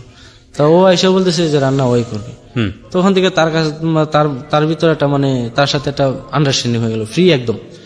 তো যে কোনো সময় তার মানে ওই এটা সেটা ও আবার কি করতো, ওর ঘর থেকে মানে চাল নিয়ে আসতো, চাল নিয়ে আসা যাতে চাল আর কাছ থেকে না দিতে হয়। তো ওইভাবে আমরা খাওয়া দাওয়া করি।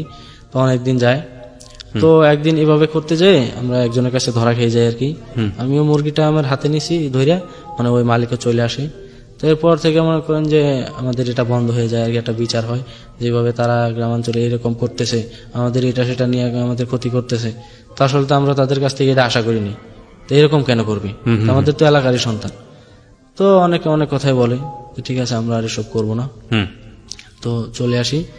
তো পহেলা বৈশাখের দিন আমরা আমাদের অনুষ্ঠান দেখতে যাব। তো অনুষ্ঠান দেখতে যাওয়ার সময় তো বলেছি যাবো যে কারো কাছে তো মানে খুব বেশি এটা দু একজন যেতে পারবে আর দু একজন যেতে পারবে না, ভাড়া নাই আর কি। তো এক ফ্রেন্ড বলতেছে তো চল মানে বাজার পর্যন্ত তো আগে যাই, ব্যবস্থাটা হয়ে যাবে।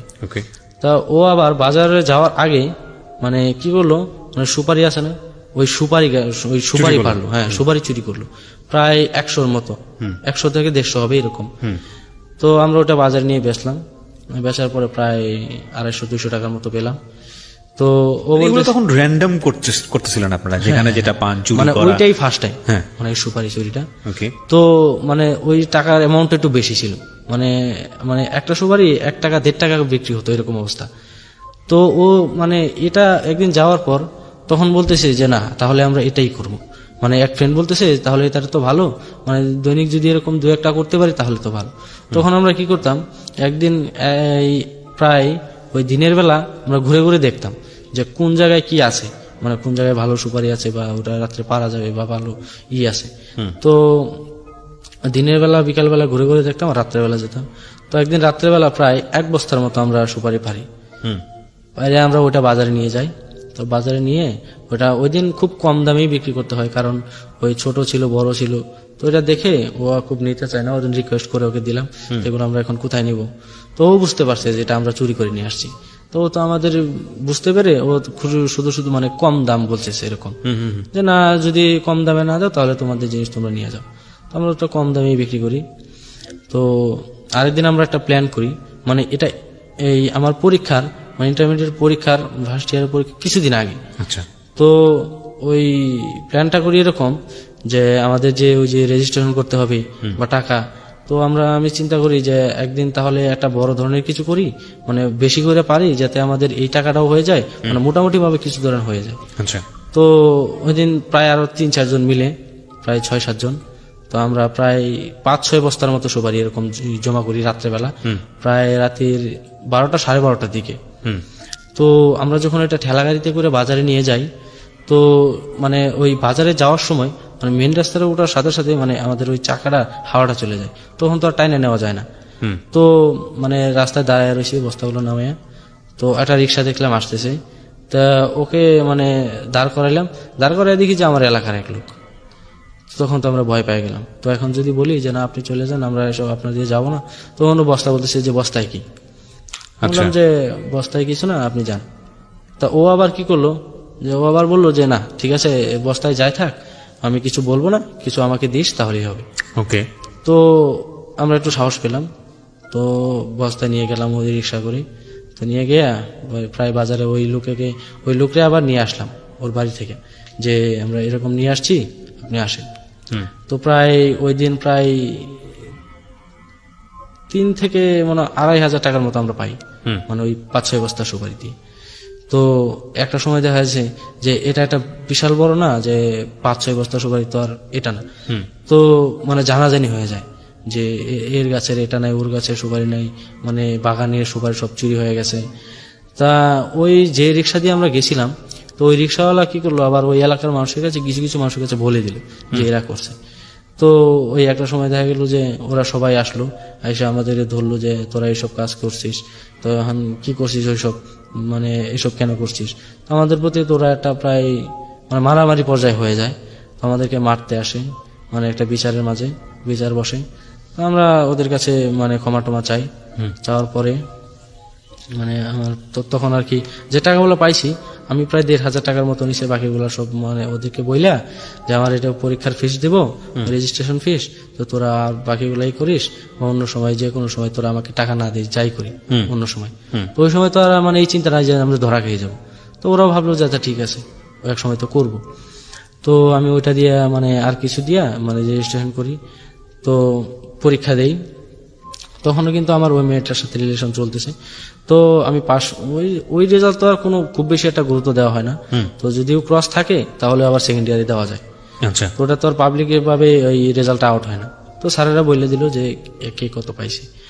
তো মানে আমি যখন ক্লাস সেকেন্ড ইয়ারে উঠি, তো হঠাৎ একদিন ওই মেয়ের সাথে আমি যাই তার ঘরে দেখা করার জন্য। তো যাই শুনি যে ওই মেয়েটা বলতেছে যে আমাকে তো আজকে দেখতে আসছিল, তো আমি এখন কি করবো। যে মেয়েটার পুকুরে আপনি? না না না, যে মেয়েটাকে আমি ভালোবাসতাম আর কি, যে মেয়েটাকে ফার্স্ট টাইম ওই যে ধানের ব্যবসা করতো আর কি, তার মেয়েটা। তো ও বলতেছে যে আমাকে তো আজকে দেখতে আসছিল। তো আমি বললাম যে এটা আবার কেমন ধরনের কথা হলো, তুই এখনো মানে মাত্র এসএসসিটা পাস করলি। আপনি তখন কিসে? আমি তখন ইন্টারমিডিয়েট সেকেন্ড ইয়ারে। ওকে।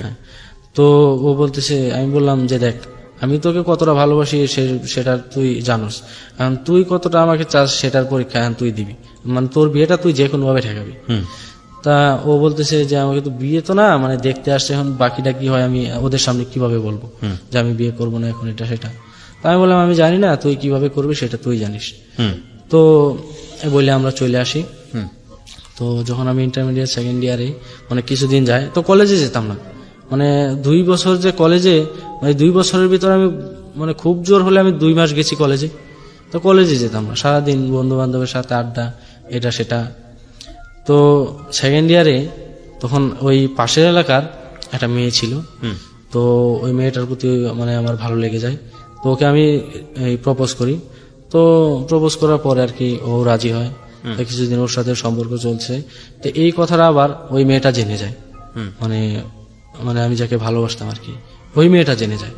তো জেনে গেলে হঠাৎ আমাকে একদিন বলতেছে যে কি শুনতেছি, মানে তুই আমার সাথেও মানে রিলেশন করতেছিস, ওই আরেক ছেলের সাথে রিলেশন করতেছিস, তাহলে তো আমার পক্ষে সম্ভব না, তাহলে কিন্তু আমি বলে দেবো যে আমি বিয়ের জন্য রাজি, বাবা মাকে বলে দেবো। তখন ঠিক আছে যা, আমি ওই মেয়ের সাথে আর কথা বলবো না, ঠিক আছে তাহলে তুই এইসব ধরনের কোনো কাজ করিস না। তো ও বলতেছে যে ঠিক আছে, ও করবে না। তো আমি আর মানে এই কথাটা তাকে বলি না। ওই মেয়েটাকে আমি জিজ্ঞেস করলাম যে ও জানলো কিভাবে। তো ও মেয়েটাকে বললো যে আমি তো জানি না ও কিভাবে জানলো। তো আমি বললাম যে ওই মেয়েটা আমাকে বলছে তাহলে ও জানলো, আমার সমস্যা কি। তো ও বলতেছে যে না সমস্যা তো আছে, ওকে জানানো যাবে না। তো ওকে আমি বিষয়টা বুঝতে দিই নাই আর কি, ওকে কোনো কিছু বলি নাই। তা ওই মেয়েটার সাথে আমার মানে অনেকদিন সম্পর্ক থাকে। তো ইন্টারমিডিয়েটে যখন আমার ওই সেকেন্ড ইয়ারের যখন শেষ সময়, মানে পরীক্ষার কিছুদিন আগে, তো আমার দাদি যে আমাকে অনেক ভালোবাসে, আমিও তাকে অনেক শ্রদ্ধা করি, মানে আমাকে অনেক লালন পালন করছে, যত্ন করছে। তা ওই দাদি আমার অসুস্থ, মানে বয়স তো প্রায় 100+ বা এরকম কিছু হবে। তো দাদু অসুস্থ, তো বিছানায় পড়া। তো আমি যখন মানে আমি জানি কোথায় গেছিলাম আমার সঠিক মানে মনে পড়তেছে না। তো আমাকে ফোন দিছে, বলতেছে যে তোর দাদি খুব অসুস্থ, আমার এক ফ্রেন্ডে বলতেছে যে তুই তাড়াতাড়ি বাড়ি আয়। তো আমি বাড়ি আসলাম। বাড়ি আসার পরে দেখি যে আমার দাদি খুব অসুস্থ, তো সবাই কান্নাকাটি করতেছে। তো আমার এক চাচা বলতেছে যে একটু বাজারে যাই গিয়ে একটা ডাক্তার নিয়ে আয়। মানে আমাদের এলাকা থেকে কিছু দূরে মানে একটা ছোটখাটো বাজার ছিল যেখানে সব মোটামুটি কিছু পাওয়া যেত। তো ডাক্তার তো আসলে না, একটা ফার্মেসিতে ও একটা ফার্মেসি চালাইতো। তো যারা ফার্মেসি চালায় তো স্বাভাবিক মানে যে প্রেসার বা এসব কিছু মানে মাপতে পারে। তো ও বলতেছে যে ওকে গিয়ে নিয়ে আসো। তো আমি গেলাম, আবার ও আমার চাচা বলে দিছে যে ও যদি না আসে তাহলে আমার নামটা বলবা। তো আমি গেলাম ডাক্তারের কাছে, দৌড়ায় দৌড়ায় গেলাম কান্না করতে করতে। ওকে গিয়ে বললাম যে ভাই আমার সাথে একটু চলেন, আমার দাদি খুব অসুস্থ, তো আপনাকে যাইতে হবে আমার সাথে। বলতেছে যে তোমার দাদি বয়স কত? আমি বললাম যে প্রায় 100 বা 100 মানে কাছাকাছি এরকম হবে বা প্লাসও হইতে পারে। তো আমাকে বলতেছে যে না আমি তোমার সাথে যাবো না। আমি বলি কেন যাবেন না? 100 বছর বয়স হয়ে যাচ্ছে বা হবে, তাহলে সেই মানুষটা এই অবস্থায় বিছানায় অসুস্থ হবে না তো কি হবে? তা আমার ওর প্রতি আমার খুব একটা রাগ উঠে যায়। ও বলতেছে যে না আমি যাবো না, কোনোভাবে আমি ওকে যাওয়া সম্ভব না, এখন আমার মানে মানে বেচা কিনার টাইম, মানে সন্ধ্যাকালের দিকে বিকালের দিকে। তো ও আমার সাথে আসে নাই। তো আমি কান্না করতে করতে বাড়ি চলে আসি। আইসা বললাম যে ওই ডাক্তার তো আমার সাথে আসলো না। তো আবার দাদি আবার আমাকে হাত দিয়ে ইশারা দিয়ে ডাকতেছে। তো আমি দাদির কাছে গিয়ে বসলাম। তো আমার হাতটা ধরলো, মানে ধরে আমার মানে হাতটা মানে আমার ছাড়ে না। মানে আমি যে মানে এখন মানে কি করব আমি বুঝতে পারতেছি না। তো তখনই হঠাৎ মনে হইলো যে আমার একটা ফ্রেন্ড ছিল বুবা, ও আবার অটো চালাইতো। তো ওকে আমি মানে SMS দিলাম যে তুই যদি ফোনের কাছে থাকিস তাহলে আমাকে একটা ফোন দে। তো আবার শুনতে পারে। তো আমি ওকে সবকিছু বললাম যে একজন তাড়াতাড়ি করে একজন ডাক্তার নিয়ে আয়। তো বলার পরে কিছুক্ষণ পরে প্রায় আধা ঘন্টার মতো তো একটা ডাক্তার নিয়ে আসলো। ডাক্তার নিয়ে আসা তো ও ডাক্তার বলতেছে প্রেশারটা মাপলো, বলতেছে যে আমাকে যদি আরো মানে যে সময় অসুস্থরা হয়েছে ওই সময় যদি আমাকে মানে খবর দিতেন তাহলে হয়তো বা আমি কোনো মেডিসিন বা কোনো কিছু দিতে পারতাম, আবার যদি বাঁচতে তো বাঁচত। তো এটা বলার পর তো সবাই তো আরো বেশি কান্নাকাটি করতেছে। তারপর বলতেছে এটা আমার হাতে আর নাই, মানে বাকিটা উপরওয়ালার ইচ্ছা, মানে প্রেশারটা একদম বেশি হয়ে গেছে। তো ও একটা মানে একটা ওই ট্যাবলেট লিখে দিল আমাকে যে তুমি এই ট্যাবলেটটা নিয়ে আসো, এই ট্যাবলেটটা খায় যদি মানে ওই বিছানায় মনে করেন যে শোয়া অবস্থায় যেভাবে থাক, যদি প্রস্রাব বা পায়খানা হয় তাহলে এর মানে মোটামুটি ঠিক হওয়ার সম্ভাবনা থাকে। তা ওই ট্যাবলেটটার দাম হলো 60 টাকা। তো আমি 20 টাকা নিয়ে গেলাম। ও আমাকে বলে দিয়েছে 60 টাকা দাম। আমি 20 টাকা ছিল, আমি 20 টাকা নিয়ে ওই দৌড়ে ওই আবার ফার্মেসিতে গেলাম। তো বলতেছে যে কোন ডাক্তার আসছে? সেটা আপনার শোনার দরকার নাই, আপনি আপনার ব্যবসা করেন, এই যে আমাকে এই বড়িটা দেন। তো বলতেছে যে 60 টাকা দাম। তো বলতেছে আমার কাছে ভাঙতি নেই। তো আমি বললাম কেন, আপনি ব্যবসা করেন নাই, আপনি সারাদিন বিক্রি কিনে করেন না, এইটুকু সময়ের মাঝে আপনার কাছে ভাঙতি থাকবে না কেন? তো এক পর্যায়ে ওর সাথে আমার প্রায় কথা কাটাকাটি হয়। তো আমি এটা মনে মনে রাখলাম আর বইলে আসলাম যে মানে আপনি ডাক্তার না, কিন্তু তারপরেও আপনার আমি যদি আজকে আসতাম যে আমার দাদি অসুস্থ, মানে এরকম এরকম অসুস্থ, জ্বর বা এটা সেটা, তাহলে তো ঠিকই আপনি আমাকে বড়ি দিয়ে দিতেন, বয়স যাই হোক, তাহলে আজকে আপনি আমার সাথে গেলেন না কেন? তো এইসব বলে তার সাথে অনেক কথাবার্তা কাটাকাটি করে আমি চলে আসি। চলে আসার মানে ওই ডাক্তারের কাছে গিয়েছিলেন আর কি? হ্যাঁ, ওই ডাক্তারের কাছে। বুঝতে পারছি, প্রথমে যে আসলো না। হ্যাঁ, ওনারই আবার ডিসপেন্সারি ছিল। তো ওই আবার প্রেশার টেশার মাপতো এরকম কিছু। তো আমি চলে আসি, এসে আমার ওই ট্যাবলেটটা আমি ওই আমার দাদিকে খাওয়াই দিই। খাওয়াই দিলে ওই ডাক্তার ওইখানেই থাকে, ওই ডাক্তার আর যায় না, আমি ওকে যাইতে দিই নেই যে আপনি কিছুক্ষণ থাকেন। তো কিছুক্ষণ থাকার পরে তো আমার দাদি মানে মোটামুটি একটু সুস্থ হইল। তো সুস্থ হওয়ার পরে ওই ডাক্তার বলতেছে যে ঠিক আছে এখন মোটামুটি একটু সুস্থ আছে, তো আমি এখন চলে যাই মানে তার ফিসটা দেওয়ার জন্য। তো আমি তাকে বললাম যে এটা তো এখন সম্ভব না, আমি 2-1 দিন আমাকে সময় দেন, আমি 2-1 দিন পরে আমি দিয়ে আসবো। তো বলতেছে ঠিক আছে 2-1 দিন পরে দিয়ে আসো, ঠিক আছে, কিন্তু এখন তো সুস্থ মোটামুটি, কিন্তু পুরোপুরি তো সুস্থ হয় নাই, কিন্তু তুমি আমার এই ফার্মেসিতে যাইবা, যাইয়া আমার কাছ থেকে কিছু ওষুধ নিয়ে আসবা। তো আমি বললাম ঠিক আছে তাহলে আমি আপনার কাছে মানে 2-1 দিন আমার সময় দেন, আমি 2-1 দিন পরে যাব। তো আমি ওই সময় আমার বড় বোনকে জানাইনি। তো বড় বোন জানাইলে ও কান্নাকাটি করবে। তো ওকে আমি পরে 2-3 দিন পরে ওই ডাক্তারের কাছে যখন আমি যাব তখন আমি ফোন দিয়ে বলি আপা এই অবস্থা, দাদি তো খুব অসুস্থ ছিল, তো ডাক্তারের কাছে আনছিলাম, ডাক্তার এখন ফিস, এখন ডাক্তার কিছু মানে ওষুধপত্র দিতে চায়, এখন সে না খাওয়াইলেও মানে কেমন দেখা যায়, তো দাদু যেহেতু অসুস্থ। আমি আপাকে ফোন দেওয়ার পরে তো আপা বললো যে ঠিক আছে তাহলে তুই কি এক কাজ কর, তো কারো কাছ থেকে কিছু টাকা ধার নিয়ে পরে আমি এক সময় দিয়ে দিব। আমি ওই যে ওই মেয়েটার বাবার কাছ থেকে আবার টাকা ধার করি, মানে প্রায় 2000 টাকার মতো, তো দাদুর জন্য ওষুধপত্র কিনি। তো ওই দাদু আমার ভালো হয়। তো ওই যে ডাক্তারের কাছে আমি গেছিলাম, ডাক্তার আসে নাই। তো ওর প্রতি আমার একটা খুব মানে প্রচন্ড একটা রাগ মানে কাজ করে যে ও কেন আসলো না। ও তো একজন মানে ডাক্তার, মোটামুটি একজন ডাক্তার, যেহেতু ওষুধপত্র বিষয় জানি। তো ওর তো এটাই তো কাজ যে মানুষের জীবন বাঁচাবে, হয়তোবা একটু ছোট বড় এইসব কিছু, এত বড় তো আর কিছু না। রাইট। তো ওর প্রতি আমার একটা খুব রাগ কাজ করে যে এই আজকে সে এরকম একটা আমার কাছে এরকম একটা ব্যবহার করতে পারলো, তো ওর ভালো ধরনের আমি একটা ওর সাথে আমার একটা কিছু করতে হবে। তা আমি যখন আমার ফ্রেন্ড সার্কেলের সাথে এটুকু বললাম, তো ওরা বলতেছে যে ওর কি করবি, ওর তো কিছু নাই, মানে এখন ওর ফার্মেসিতে চুরি করতে হবে, মানে এরকম কোনো কিছু যদি করতে চাস। আমি বললাম না, এরকম কোনো কিছু করতে পারবো না। তো ওর আবার কি ছিল, মানে ওই যে ওরও একটা মাছের পুকুর ছিল, যে মাছ চাষ করতো। তো এটা আমি জানতাম না। তো না জানলে ওই আমি যখন ওই যে কলেজে যেতাম, মাঝে মাঝে যেতাম, তো ওর আবার একটা ভাসতে ছিল, তো ওর সাথে আমার একটু মোটামুটি ভালো সম্পর্ক। তো একদিন আমাকে বলতেছে যে আজকে আমার একটু যাইতে হবে। তা ওকে আমি ফোন দিলাম যে আজকে কলেজে আসবে কিনা। তা ও বললো আমি কলেজে আজকে আসবো না, তো আমার চাচা যে পুকুরে মাছ বিক্রি হবে, তো মানে এই জন্য আমাকে থাকতে হবে, তো আমি যাবো না আজকে। তো আমি কলেজে গেলাম, তো আমি ওই বিষয়টা নেই নাই। তো পরের দিন আমি যখন কলেজে যাই, তখন ওকে জিজ্ঞেস করলাম তোর চাচাকে। তা ওই ফার্মেসির মালিকের কথা বললো। তখন আমি বললাম যে মাছের চাষ কোথায় করে বা সবকিছু ডিটেলস নিলাম, মানে আমার পরীক্ষার কিছুদিন আগে। মানে এই লোকটা মাছের চাষ করে? হ্যাঁ, এই লোকটাও মাছের চাষ করে। তো তারপর মানে আমি সবকিছু ডিটেলস নিলাম যে পুকুরটা কোথায় বা এটা সেটা, মানে কি পরিমাণ মাছ আছে, তো মাছ কিরকম বিক্রি করলে কিরকম টাকা লাভ হলো, তো অবস্থা থেকে আমার স্বাভাবিকভাবে সব নিলাম। তো নেওয়ার পরে হঠাৎ একদিন মানে আমার পরীক্ষার কিছুদিন আগে তারা আবার মাছ বিক্রি, পুকুরটা অনেক বড় ছিল, মানে অনেক বড় ছিল, মানে একবার মাছ ছাড়লে আর কি, মানে বেশি করে মাছ ছাড়লে 2-3 বার বিক্রি করা যেত। ফার্স্ট টাইম বিক্রি করছে, তো খুব বেশি এটা বিক্রি করে নাই। তো আমি আমার পরীক্ষার কিছুদিন আগে তো আমি ওই এলাকায় গেলাম, যাই একদিন বিকালবেলা সবকিছু ঘুরে দেখে আসলাম। তো ঘুরে দেখে আসার পরে কিছুদিন পর আমি ওই কীটনাশক নিয়ে গেলাম, ওই ধান খেতে যেগুলো দেওয়া হয় আর কি, ওই যে কাজটা আমি আগে করছিলাম সেই কাজ।